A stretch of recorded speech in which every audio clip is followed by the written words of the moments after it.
Hello guys, কেমন আছেন সবাই? আশা করি সবাই খুব ভালো আছেন। আজকে আমরা একটা Korean thriller cinema cold rise সম্পর্কে জানতে চলেছি। আর কোল্ড রাইজের অর্থ হচ্ছে ঠান্ডা চোখ। আর এটি একটা গোয়েন্দা কাহিনী নির্ভর থ্রিলার সিনেমা। তো যাই হোক, সিনেমার শুরুতে আমরা মেট্রো ট্রেনে জেমস নামে একজন লোককে দেখি যে কারোর সাথে কথা বলছিল। আর ট্রেনের ওই কামরাতেই জুন নামের একটা মেয়ে হাং নামে একটা লোকের উপর গোপন ভাবে নজর রাখছিল। আর তারপর হাং যখন স্টেশনে এসে যায় তখন সে বেরোবার সময় ভুলে একটা মহিলার সাথে ধাক্কা খায় আর তার হাতে থাকা পেপার পড়ে যায় আর সে ওটা ওখানে ভুলে রেখে আসে। আর তারপর আমরা দেখি জেমসও সে স্টেশনে নামছে এবং জুনের সাথে তার ধাক্কা লাগে। আর ওদিকে হাং ট্রেন থেকে নামার পর জুনও তার পিছু নেয় এবং সে তার পিছু নিতেই থাকে। আর তখন হাং হঠাৎ করে তার দিক পরিবর্তন করে। আর জুনও যদি এমন করে দিক পরিবর্তন করে তাহলে সে ধরা পড়ে যাবে। এজন্য সে সামনের ফুটপাথ দিয়ে হাঙের দিকে এগোয়। আর তারপর জুন দেখে হাং একটা টেলিফোন বুথ থেকে কাউকে কল করছে। তো জুন তার প্রত্যেকটা মুভমেন্ট অনেকবার অবজার্ভ করছে। মানে আমরা বুঝতে পারি জুন কোনো কারণে হাংকে ফলো করছে। আর সবশেষে আমরা দেখি হাং একটা রেস্টুরেন্টে গিয়ে বসে আর সেও সেখানে গিয়ে তাকে দূর থেকে অবজার্ভ করতে থাকে। আর অন্যদিকে আমরা সেই জেমসকে দেখি। জেমস একটা বিল্ডিং এর পার্কিং লটে যায় আর সেখানে সে সূর্যের আলো বাড়ার সাথে সাথে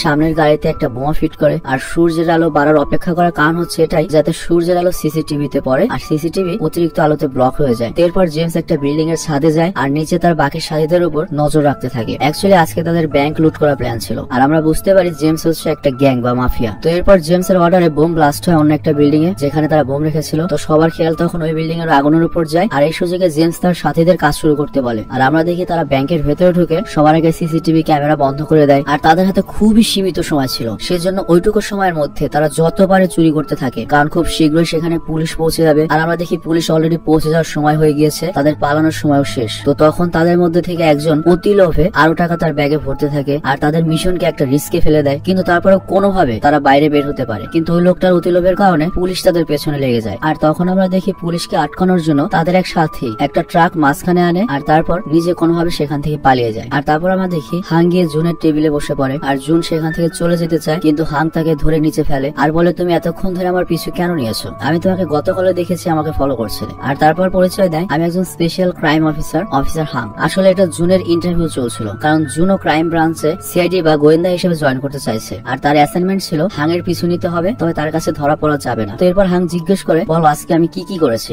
সবকিছু ডিটেলস দাও। তো এরপর জুন সব ঠিকঠাক বলে, এমনকি কোন কামরায় ছিল, কোন টেলিফোন বুথে ছিল, কোন রুম দিয়ে বের হয়েছে সব বলে। কিন্তু সেখানে সে একটা জিনিস মিস করে। আর তখন হাং জিজ্ঞেস করে, তুমি কি দেখেছিলে আমার হাতে একটা পত্রিকা বা নিউজ পেপার ছিল, সেটা আমি ফেলে এসেছিলাম, তুমি খেয়াল করনি? কিন্তু জুন এর সম্পর্কে কিছু মনে করতে পারে না এবং বলে, আমি ওটা খেয়াল করিনি। তখন হাং তাকে বোঝায়, দেখো আমরা সেসব জিনিসই মনে রাখি যেটা গুরুত্বপূর্ণ মনে করি। আর তুমি নিউজ পেপার কিন্তু অবশ্যই পড়তে দেখেছো, কিন্তু তুমি ওটা জরুরি মনে করনি বলে খেয়াল করনি। কিন্তু ক্রাইম ব্রাঞ্চে আসলে তোমাকে সবকিছু খেয়াল রাখতে হবে। তো এরপর হাং জুনকে আবার সবকিছু মনে করতে বলে এবং জুন অনেকবার মনে করার চেষ্টা করে কিন্তু তার মনে পড়ে না। আর এরপর অনেকবার তার মেমোরি রিওয়াইন্ড করার পরে সে দেখতে পায় হাঙের ওই নিউজ পেপারটি অন্য একজনের হাতে ছিল আর সে ওটা পড়ছিল। আর তারপর হাঙের পেছনেও তাকে দেখা যায়। আর এরপর হাং তাকে বলে, তোমাকে সবকিছু এভাবেই ট্রু ডিটেলস মনে রাখতে হবে। আর ওদিকে আমরা দেখি সফলভাবে জেমস তার দলবল নিয়ে ব্যাংক লুট করার পর সেই লোকটিকে অনেক মারে যে অতি লোভে তাদের প্ল্যান পাই ভেস্তে দিয়েছিল। আর তারপর বাকিদের বোঝায় তার প্ল্যান অনুযায়ী যদি না চলে তাহলে সেটা কখনোই বরদাস্ত করবে না। তো তারপর জেমস তার বসের কাছে যায় আর তার কাছ থেকেই সে ছোটবেলা থেকে এসবের ট্রেনিং নিয়েছে আর জেমস কে দিয়ে সে এসব কাজ করায়। আর অন্যদিকে আমরা দেখি হাং তার টিমের সাথে জেমসের ওই ব্যাংক চুরি সম্পর্কে রিসার্চ করছে, কিন্তু সিসিটিভিতে একটা চোরের চেহারাও দেখা যায়নি। কিন্তু পুরো শহরের সিসিটিভি চেক করে ওই ট্রাকওয়ালার চেহারা পাওয়া যায় যার নাম ছিল গ্রি। আর মেট্রোতে যে হাঙের পেপার পড়ছিল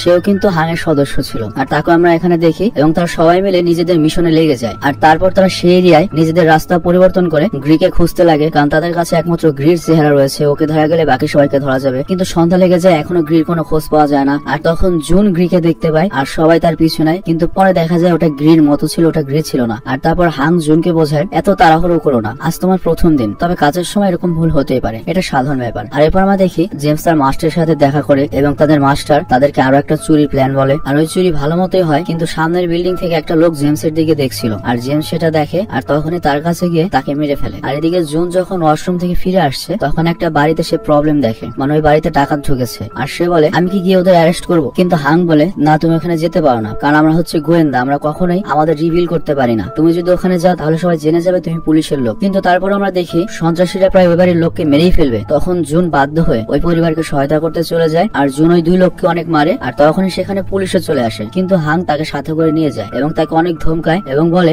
নেক্সট টাইম আর কখনো এরকম করবে না, কারণ আমাদের চেহারা যদি কোনোভাবে কেউ জেনে যায় তাহলে আমাদের এই অফিসারের চাকরি কিন্তু থাকবে না আর আমরা কিন্তু এই আন্ডার কভার মিশনে থাকতে পারবো না। তখন জুন প্রশ্ন করে, কেউ যদি আমার সামনে খুন হতে থাকে তাহলে কি আমি কিছু করতে পারবো না, আর যদি নাই পারি তাহলে আমাদের অফিসার হয়ে লাভ কি। তখন হাং তাকে সতর্ক করে ছেড়ে দেয়। আর এদিকে জেমস তার বসের কাছে ছিল, আর বস তাকে আরো একটা কাজ দেয়, কিন্তু জেমস এবার কাজ করতে চায় না। সে বলে আমি অনেক কাজ করেছি, এবার আমি শান্তিতে জীবন কাটাতে চাই। আর এজন্য সে মাস্টারকে না বলে, কিন্তু মাস্টার বলে এটাই শেষ কাজ, এই কাজটা করে দাও, আমি তোমাকে মুক্ত করে দেবো। কিন্তু জেমস রাজি হয় না, আর বসের ধমকি তো সে ভয় পায় না। কিন্তু যখন সে গাড়ি স্টার্ট করবে একজন লোক তাকে মারার চেষ্টা করে, কিন্তু বারবার সে বেঁচে যায়। আর বুঝতে পারে বসের কথা সে যদি না শুনে এভাবে তার উপর বারবার হামলা হবে। আর এরপর সে আবার বসের কাছে ফিরে আসে আর বলে এটাই কিন্তু শেষ কাজ, এটা আমি লাস্ট করে দেবো, এরপর কিন্তু আর করবো না। আর অন্যদিকে কিন্তু হাং আর তার টিম কাজে লেগে রয়েছে গ্রেকে খোঁজার জন্য, কিন্তু তারা গ্রের নাম বা চিহ্ন কিছুই খুঁজে পায় না। তো তারা গত 16 দিন ধরে গ্রেকে খুঁজছে, কিন্তু কোথাও পায় না। আর এরপর জুন হাংকে তার রিসার্চ দেখায়। সে বলে গ্রে সবসময় সিসিটিভির ব্ল্যাঙ্ক স্পট দিয়ে চলে,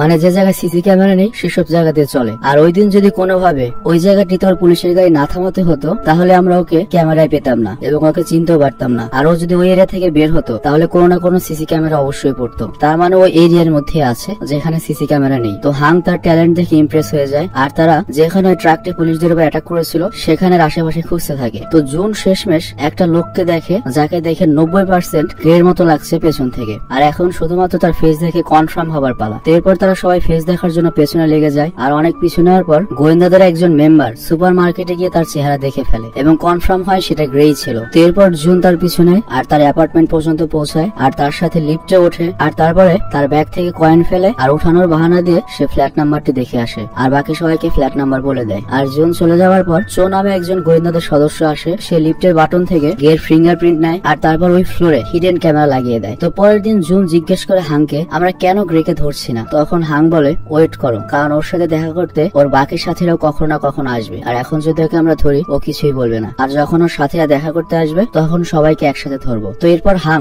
সেই বিল্ডিং এ যায় যে বিল্ডিং এ একটা লোককে মেরেছিল জেমস তাকে দেখেছিল বলে। তো হাং সেখানে তদন্ত করার পর বুঝতে পারে এই লোকটার খুন হয়েছিল কারণ সামনের বিল্ডিং এর ছাদে ওই চোরদের লিডার দাঁড়িয়েছিল, আর এই লোকটি হয়তো তাকে দেখে ফেলেছিল আর এই জন্য চোরের লিডার তাকে মেরে ফেলেছে। তো এরপর সকাল থেকে সন্ধ্যা হয়ে যায়। জুন গ্রের ফ্লোরে লাগানো সিসিটিভিতে দেখে হয়তো কোনো ক্লু পেয়ে যাবে, কিন্তু তখন গ্রের ফ্ল্যাট থেকে একটা মেয়ে বাইরে আসে আর কিছু আবর্জনা ফেলে চলে যায়। আর জুন তখনই আবর্জনা চেক করতে থাকে হয়তো যদি কিছু পেয়ে যায়। আর তখন হাং সেখানে যায় আর সেখানে একটা সুডোকো পাজল গেম পায়, যেটার টুকরাগুলো জুন একত্রিত করে, আর সেটা থেকে জোড়া দিয়ে তারা দেখতে পায় এই পাজলের নাম্বার ইচ্ছে করে ভুল করা হয়েছে, তার মানে এটা কোনো কোড। আর সেই কোড ক্র্যাক করে তারা বুঝতে পারে এটা একটা আইপি অ্যাড্রেস, যেটা একটা স্টক এক্সচেঞ্জ কোম্পানির, মানে শেয়ার মার্কেট কোম্পানির। আর ওদিকে আমরা দেখি জেমস তার লোকদের বলছে তাদের একটা শেয়ার এক্সচেঞ্জ কোম্পানির সার্ভিস রুমে গিয়ে একটা সফটওয়্যার চুরি করতে হবে, আর এটাই যেহেতু জেমসের শেষ কাজ তাই সাবধানে করতে হবে। তো এরপর তারা সবাই একটা সিক্রেট জায়গায় মিটিং করে যে কাজ কিভাবে কমপ্লিট করবে, কিন্তু গোয়েন্দারা তাদের উপর কিন্তু নজর রাখছিল, গোয়েন্দারা সব বুঝে ফেলে। আর ওই শেয়ার এক্সচেঞ্জের যখন সফটওয়্যার চেঞ্জ করবে তখন হাং আর জুনরাও সেদিকে যায়, আর তখন জুন হাংকে বলে এই দুটো বিল্ডিং এর একটা জায়গায় হয়তো ওই লিডার দাঁড়িয়ে থাকবে, কারণ এখান থেকে সবচেয়ে বেস্ট ভিউ পাওয়া যাবে ওই বিল্ডিং এর। আর অন্যদিকে আমরা দেখি জেমস বিল্ডিং এর উপর থেকে সত্যি সত্যি সবকিছু দেখছে, আর সে রাস্তায় একটা মহিলার উপর সন্দেহ করে এবং তাকে ভালো করে দেখে আর বুঝতে পারে তাদের প্ল্যান সম্পর্কে অলরেডি পুলিশরা জেনে গিয়েছে। আর তাই সে তখনই মিটিং ক্যান্সেল করে দেয় আর অর্ডার দেয় সবাই যেন পালায়। আর তখন আমরা দেখি জুন আর হাং ওই বিল্ডিং থেকে জেমসকে ধরার জন্য লিফটের পাশে দাঁড়িয়ে থাকে, আর জেমস তখন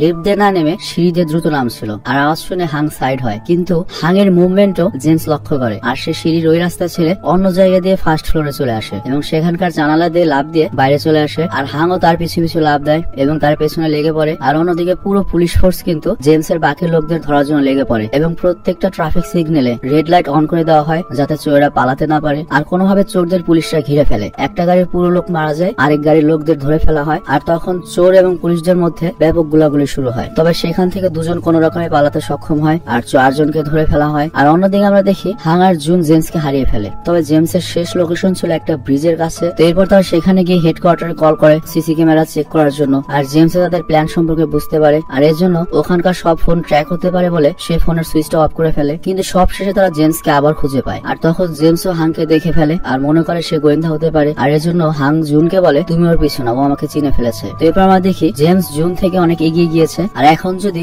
জুন ওর পেছনে যায় তাহলে জেমস বুঝতে পারবে জুন একজন গোয়েন্দা অফিসার। আর তখন চু বলে আমি জেমসের কাছাকাছি আছি, আমি ওর কাছে যাচ্ছি। আর তখন আমরা দেখি চু ট্রাফিক পুলিশের ইউনিফর্ম পরা ছিল, আর জেমসকে ট্রাফিক নিয়ম ভাঙার জন্য দাঁড়া করা এবং ফাইন চায়, আর আমরা দেখি জেমস তাকে ফাইনও দিচ্ছে। কিন্তু একটু পরে আমাদের দেখানো হয় জুন এসে দেখে চু মাটিতে পড়ে রয়েছে। জেমস আসলে চুকে খুব খারাপ ভাবে আঘাত করেছে আর আঘাত করে সেখান থেকে পালিয়ে গিয়েছে। তো এরপর চুকে হসপিটালে নিয়ে আসা হয়, কিন্তু ডক্টর তাকে বাঁচাতে পারে না, মানে চু সেখানেই মারা যায়। আর অন্যদিকে আমরা দেখি জেমস তার বসের কাছে যায়, আর তার উদ্দেশ্য হচ্ছে বসকে জেমসকে পুরো মেরে ফেলা। সে আসলে এই জীবন আর চায় না, এরকম কাজ করতে চায় না। তো সে বসের সকল সাঙ্গপাঙ্গকে মেরে ফেলে আর লাস্টে বসের কাছে গিয়ে বসকেও মেরে ফেলে। আর এদিকে হাঙের টিমের কাছে কোনো আইডিয়া ছিল না কিভাবে তারা জেমসকে ধরবে। না তারা তাকে চিনতো, না তারা তার নাম জানতো। আর জুন তার বাড়িতে বসে চোর কথা ভাবছিল। আর হঠাৎ করে তার মনে পড়ে সিনেমার শুরুতে মেট্রো ট্রেনে একটা লোকের সাথে তার ধাক্কা লেগেছিল। আর এটা হচ্ছে সেই দিন যেদিন তার টেস্ট নেওয়া হচ্ছিল আর হাং তাকে পুরনো সবকিছু মনে করতে বলেছিল। তো সেই হিসাবে সে মনে করতে পারে যে জেমসের সাথে সে ধাক্কা খেয়েছিল। তো সেই হিসেবে সে জেমসের ইমেজ তার মাথায় সৃষ্টি করতে পারে। আর এরপর তার মনে পড়ে ওই লোকটা একটা স্টোরে দাঁড়িয়েছিল। আর তারপর জুন তার সেই সময় স্মৃতি আরো মনে করার চেষ্টা করে এবং তার মনে পড়ে ওই কালো স্যুট পরা জেমস নামের লোকটি একটা কফি শপে বসেছিল। আর যে কফি শপে বসেছিল সেই কফি শপের কথা তার মনে পড়ে যায়। আর তারপর সে ওই কফি শপে যায় আর জেমসকে দেখে ফেলে আর হাংকে মেসেজ করে বলে চলো লিডার ক্যাম্প পেয়ে গেছি। আর হাংও তার পিছনে সেখানে পৌঁছায়। আর আমরা সেখানে দেখি জেমস একটা নতুন পাসপোর্ট আর বন্দুক নেয় তার এক সাথীর কাছ থেকে। হয়তো সে এখন এই দেশ ছাড়তে চাইছে। তো জুন সেখানে বসে কিন্তু তার উপর নজর রাখছিল। কিন্তু তখনই জেমস তার পাশে এসে বসে এবং বলে তুমি কি আমার পিছু নিয়েছো? জুন তখনই হাংকে মেসেজ করে বলে আমি হয়তো ধরা পড়ে গিয়েছি। কিন্তু সে কোনোভাবে জেমস এর কথা ইগনোর করার চেষ্টা করে। আর তখন হাংও সেখানে পৌঁছে যায় আর জেমস হাংকে দেখে বুঝে ফেলে যে এটা গোয়েন্দার লোক। আর তারপর সে রেস্টুরেন্টের ব্যাক ডোরে চলে যায় আর হাংও তার পিছু নেয়। আর তারপর হাং যখন তার পিছু পিছু যায় তখন আমরা দেখি সে হাংকে খুব খারাপ ভাবে আঘাত করে সেখান থেকে পালিয়ে যায়। আর তারপর জুন তার পিছনে আর হাং তার বাকি সাথীদেরও জেমসের পেছনে লাগিয়ে দেয় যাতে তারা জুনকে সাহায্য করতে পারে। কিন্তু তখন অনেক জোরে বৃষ্টি হচ্ছিল আর জুন তখন জেমসকে আবার হারিয়ে পাগল হয়ে যায়। আর সে মাটিতে বসে কান্না করতে থাকে এবং ভাবতে থাকে জেমসকে সে কিভাবে ধরবে। কিন্তু বৃষ্টির পরেই সে একটু সামনে জেমসকে দেখতে পায়। অ্যাকচুয়ালি বৃষ্টি থেকে বাঁচার জন্য সে একটা জায়গায় দাঁড়িয়েছিল। আর ওদিকে আমরা দেখি হাঙের কাছে তার সাথীরা এসে উদ্ধার করে। আর ওদিকে জুন জেমসের পিছু নিয়ে একটা বন্ধ বিল্ডিং এর কাছে পৌঁছে যায় আর বাকিদের তার লোকেশন বলে দেয়। আর সব অফিসার তখন জুনের কাছে পৌঁছে যায়। আর অন্যদিকে জুনকে জেমসই ধরে ফেলে, মানে জেমসও তার উপর নজর রাখছিল। আর জুন তখন গান পয়েন্টে ছিল আর বাকি সব অফিসারও সেখানে পৌঁছে যায়। আর তখন একটা ট্রেন আসে আর ওই মুহূর্তে জেমস ট্রেন রাস্তার উপর লাফ দিয়ে পাশে চলে আসে আর তারপর পালাতে থাকে। আর ট্রেন যাওয়ার পরেই অফিসাররা তার পেছনে লেগে যায় আর বাইরে তাদের জন্য হাং অপেক্ষা করছিল। যদিও এইসব অফিসারদের পিস্তল দিয়ে শুট করার বা কাউকে মেরে ফেলার অধিকার নেই, কিন্তু জেমসের জন্য তাদেরকে স্পেশালি অ্যালাউ করে দেওয়া হয়েছে কারণ সে অলরেডি অনেককে মেরেছে। তো এই জন্য এক লাস্টে জেমসকে শুট করে আর জুন সবাইকে বলে এক লাস্ট চোরদের লিডারকে আমরা শেষ করতে পেরেছি। তো জুনের সাহসিকতা দেখে হাং তাকে প্রমোশন করায় আর এটা শুনে জুন অনেক খুশি হয়। কিন্তু পরের দৃশ্যে আমরা দেখি জুন তার ইউনিফর্ম পরে বাকি সব অফিসারদের সাথে চোর শেষকৃত অনুষ্ঠানে যায় এবং তাকে শেষবারের মতো রেসপেক্ট জানায়। আর শেষ দৃশ্যে আমরা দেখি জুন জেমসের বাকি সব সদস্য এবং ক্লায়েন্ট সম্পর্কেও জেনে ফেলেছে, মানে যাদের সাথে মিলে এই কাজ করতো। তো এখন জুন টিমের লিডার এবং সে তার টিম নিয়ে জেমসের বাকি সদস্যদের ধরার জন্য নেমে পড়েছে। আর এখানেই সিনেমাটি শেষ হয়। তো যাই হোক, এই ছিল সিনেমাটি।